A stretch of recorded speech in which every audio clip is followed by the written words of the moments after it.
Nepal has a new Prime Minister in Sher Bahadur Deuba. He was elected by the Nepalese lawmakers on the 6th of June and administered the oath of office by the President of Nepal for the fourth time on the 7th of June. Now, he is the 40th Prime Minister of Nepal and the 10th since 2008 when Nepal became a republic. Joining me now on WION's World is One Global Leadership Series is the man of the moment, Prime Minister Sher Bahadur Deuba.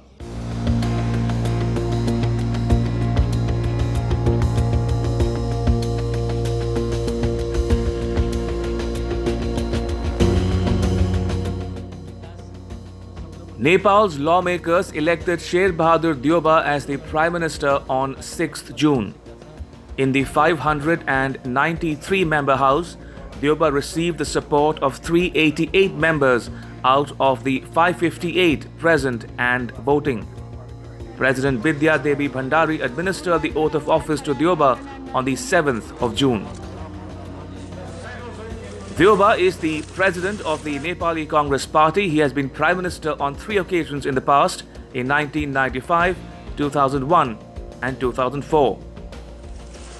Deuba succeeds Pushpa Kamal Dahal Prachanda, the leader of the Communist Party of Nepal Maoist Centre, who resigned as part of a power-sharing agreement with Deuba's Nepali Congress Party.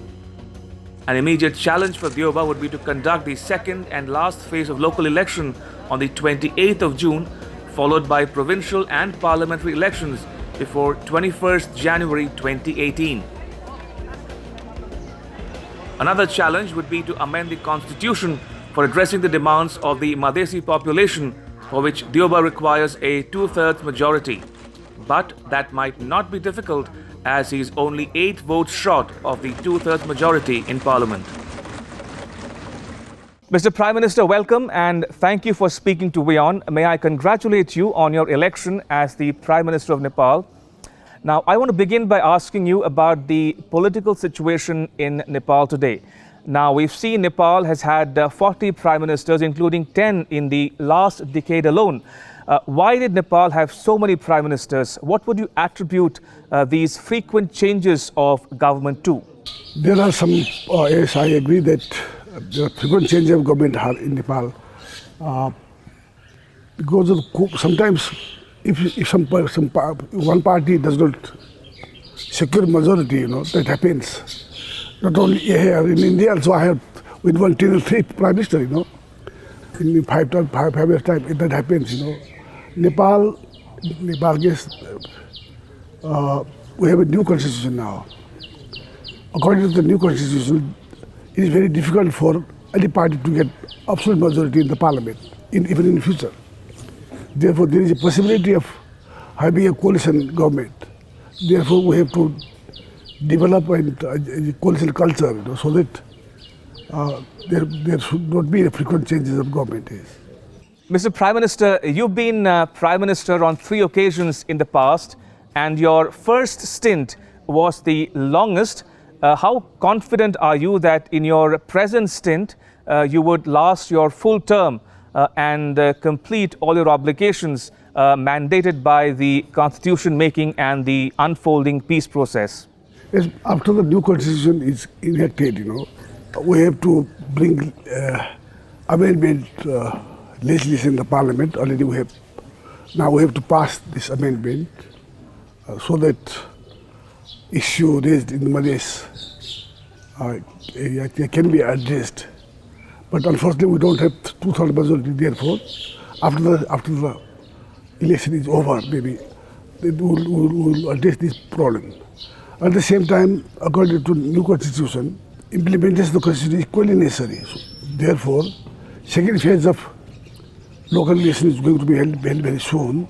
Then after, we have to have provincial election as well as the parliament election. Yes. Therefore, we have limited time, 5-6 months. We have to complete this kind of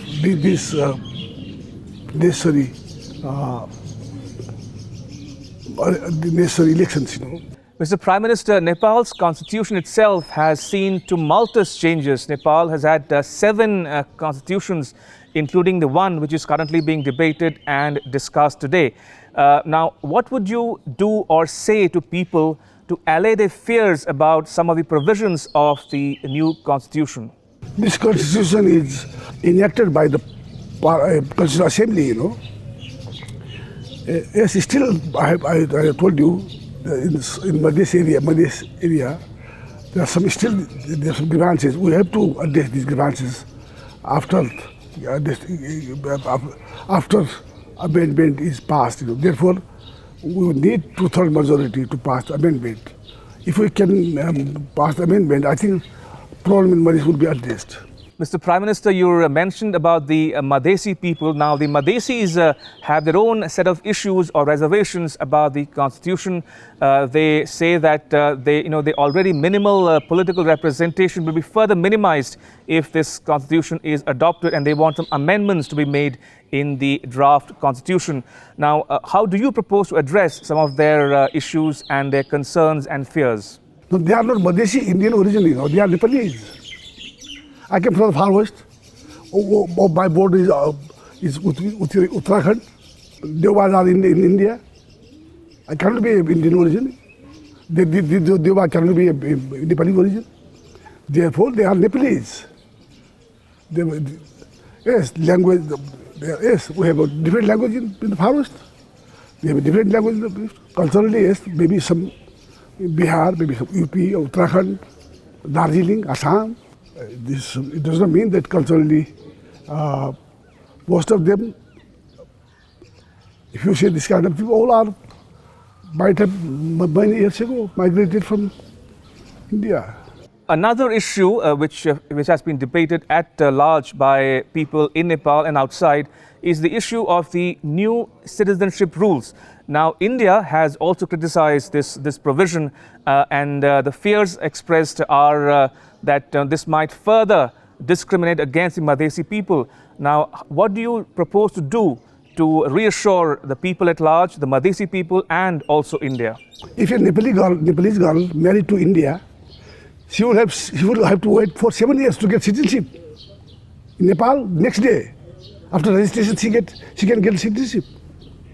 This is otherwise. The Nepalese girl married to India, they are discriminated in India. Not Indian girls married to Nepal, they are not discriminated. This is all misconception or all rumors, you know. Mr. Prime Minister, Nepal has seen a long spell of political uncertainty, and some people say that they are yearning for the return of monarchy. The former king, Gyanedra's popularity, some say, is rising slowly. Now, what can Nepalese political parties do to prevent the resurrection or the return of the monarchy, as it were? No, that is not the case. I have heard after 47, people used to say, British Raj acha tha. It's not that because sometimes they criticize parties. Therefore, people accepted Republic Nepal. You know. They can criticize one party, another party. It's not the system, you know. If the democratic system, it's been widely accepted in Nepal. Mr. Prime Minister, what if the monarchy were to return with widespread popular support? How would you or Nepal deal with it? No, there is no support at all. We are getting political support. Political parties are getting political support. He has no support. How can one say that he has support? Mr. Prime Minister, I want to talk a bit about your foreign policy imperatives, your priorities and challenges. Now, we know that Nepal is located in between two big countries or neighbors, as it were. We have India on the southern frontier of Nepal, and on the northern frontier we have Tibet. Now, some people say that of late Nepal is seeking to or has sought to pit China against India, and that Nepal's relations with China come at the expense of Nepal's traditional ties with India. Why is Nepal so reluctant to ally itself with a natural ally such as India? No, we are not against India. Who told you this? We have two big neighbors, India and China. Therefore, we have very good relation with India, close relation with India, historically, culturally, language-wise, and religiously. And this, we have close relations with the northern neighbor also, because of the Manasarovar. We go to Tibet. Everybody in Nepal, even Indians go to for bathing Manasarovar. Nepalese go to Haridwar sometimes for Banaras, Tirupati. They are religiously also we are close, Therefore, we have very good relation with India. We have good relation with China.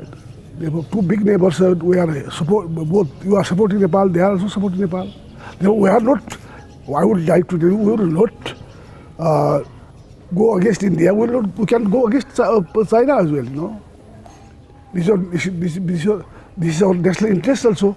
Also dictates us that we have to have good relations with both big neighbors.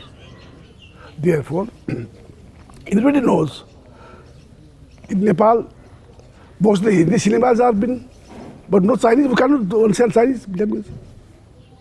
It means we are closer to India, no.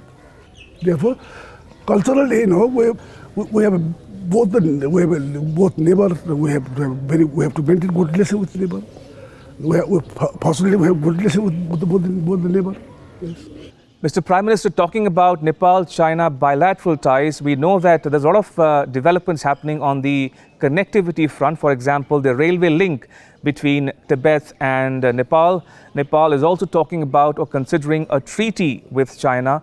Now, some people say that Nepal runs the risk of falling into a debt trap like Sri Lanka is because of the money they borrow for infrastructure projects. So, how confident are you that Nepal will not fall into the so-called Chinese debt trap diplomacy? Look, it was not Pushpa Kamal Dal signed China. It was KP Oli. It was only a MOU. But Chinese came to study regarding rail network. They are for exploration of the gases and oil, but they have not submitted a report. They went to China, Tibet, China, but yes, the Chinese team came to Nepal to explore all these things, but they returned to China. We have no report, so therefore I can't say right now. But one thing I can tell you that railway is not even the Nepalese board. Railway is too far. Shigatse is very far from there. No, how can you say that Kathmandu is coming? Mr. Prime Minister, terrorism is one issue which confronts many countries around the world, people, societies, governments, and no country is immune from the scourge of terrorism. Now, Nepal, talking about Nepal has been used as a conduit for terrorist activities emanating from Pakistan. What can you say about the Pakistan's role or sponsorship of global terrorism, especially that directed against India and the Indian state of Jammu and Kashmir? First of all, I would like to, Nepal is always condemn terrorism. Whatever the manifestation of form of terrorism is, Nepal will never allow our territory to be used against India. Therefore, please, if there are any issues, let us talk. Mr. Prime Minister, a frequent visitor to Nepal will immediately pick up the so-called anti-India sentiment or mood among the people, the ordinary Nepalese in the streets or in the markets. Now, what is it about India that the Nepalese people, society or the government most resent? And what would you like to see India do differently going forward? I don't think there is any anti-Indian feeling in Nepal. This maybe sometimes they might feel it. India should do more. That might be the reason, Mr. Prime Minister, how would you describe Nepal's bilateral ties with China today? No, we have good relations with China. We would like to maintain this good relation with China. That's all. Mr. Prime Minister, talking about the South Asian Association for Regional Cooperation, or SAARC, do you see at all a future for SAARC? Should SAARC reinvent itself? Look, as you know, regarding the SAARC charter, we cannot discuss bilateral in the SAARC summit. Therefore, there are many areas where SAARC has helped. SAARC summit has paved the way for transport, other things, this. That SAARC is helping to bring closer to South Asian countries. I don't think SAARC is not my idea. SAARC is doing well, but it might be slow process, slow pace. But one day SAARC will have to do more. Yes. When we talk about SAARC, there are obvious political differences between and some countries or members of SAARC. But India of late has been pushing or articulating or advocating sub-regional cooperation, namely the BBIN project involving Bhutan, Bangladesh, India and Nepal. Also the South Asian Satellite Project. So clearly the emphasis is on sub-regional cooperation. So would you welcome this new phenomenon, as it were, in South Asia, that of sub-regional cooperation? Any concept, why not? But let us first of all we have to see what proposal is this. What proposal is. Yes. Mr. Prime Minister, when do you propose to visit India? Yes, possibly. Mr. Prime Minister Modi kindly telephoned me and congratulated me. Therefore, he has also invited me to visit India. I would love to go to India. Yes. Now, you talked about Prime Minister Narendra Modi of India. Now, we know that Prime Minister Modi invests a great deal of time, energy and effort into establishing a personal rapport with world leaders. He talks about personalized diplomacy. Now, how do you view Prime Minister Modi, his policies and programs? Well, he's a very good man. Yes, he's been widely welcomed in Nepal. He helped Nepal. Regarding, you may be aware that recently we have a devastating earthquake, and kindly India has supported Nepal's reconstruction efforts. Yes. We are happy and we are thankful to India for this. What would be your message to the people of India at large or the government of India? We have very close relation with India. Indian people, they visit Nepal, but they come to Pashupati, they go to Pokhara and sightseeing, and we also go to Tirupati and Banaras, Haridwar, and we have a very good relation with India, and people to people we have very good relationship. And we would like to have this kind of, we have culturally, even economically, trade-wide, in border areas, where marriages are there. Yes. Therefore, we have a very good relation with people to people. Yes. People are very helpful to Nepal. Nepalese people are very. Many Nepalese are working in India. They are getting salaries. Remittances are getting here. Therefore, there are many people, in the army, Gurkha regiment, and even in Bombay, everywhere, laborers, workers. There are many Nepalese. They prefer to go to India, yes, because now they also want to go to Arab, Korea, and for labor market. Therefore, we have a very good relation with people. We have a good relation with India also, because in the government of India, because Nepal and my government would like to strengthen our bilateral relation with India, even to strengthen further strengthening our relations.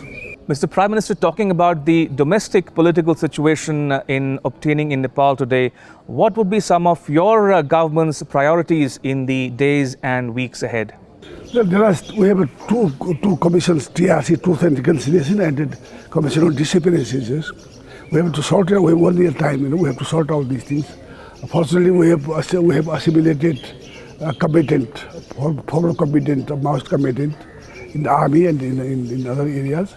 Therefore, peace process is kind of unique in Nepal. Now, fortunately, Maoist party also they are the mainstream party. Fortunately, and now they are in the election. They are third position in the parliament. Now, in future, they are participating in local election. Now, they are the part of process of democratic processes. Mr. Prime Minister, with the benefit of hindsight, when you look back at the years gone by, in your personal estimation, do you think the Jan Andolan of Nepal was a success? Would you describe it as a success or a failure? Or maybe it needs more scope for improvement and needs to reinvent itself going forward? I think second Jan Andolan has overthrown after Andolan. Now it's a republic. Because before, the king used to manage coup d'etat, arrest. I also imprisoned, by the king, and the king used to take power, Therefore, now Now there's no such kind of threat, in future. Mr. Prime Minister, how confident are you of implementing the Constitution? I think we'll address the Islam-Madesh issue. At the same time, we'll intend to dialogue with these people. In democracy, we have to talk, Are you equally confident of meeting the January 21, 2018 deadline for holding the local polls on June 28, followed by the provincial and parliamentary elections? After the parliamentary election, new parliament will elect leader. Mr. Prime Minister, what would be your agenda for development? Nepal still we have to do more regarding the infrastructural development. We have to have a fast track road from Kathmandu to Nijgarh. Maybe 1 hour's drive to plain area. And at the same time, we have to have there are many. We have to. Nepal is a country of mountains also. We have to have a good road. East-west highways. East-west pahadi road also we have to have infrastructure first, road, electricity, irrigation and society. And in conclusion, Mr. Prime Minister, what are your expectations from the people of India at large and also the government? We have very good relation with India, with the government, and Nepal is being a close neighbor, immediate neighbor. Nepal would like to seek more support financially and politically also from India. On that note, Mr. Prime Minister, thank you so much for your time, and it's always a pleasure talking to you. Thank you so much.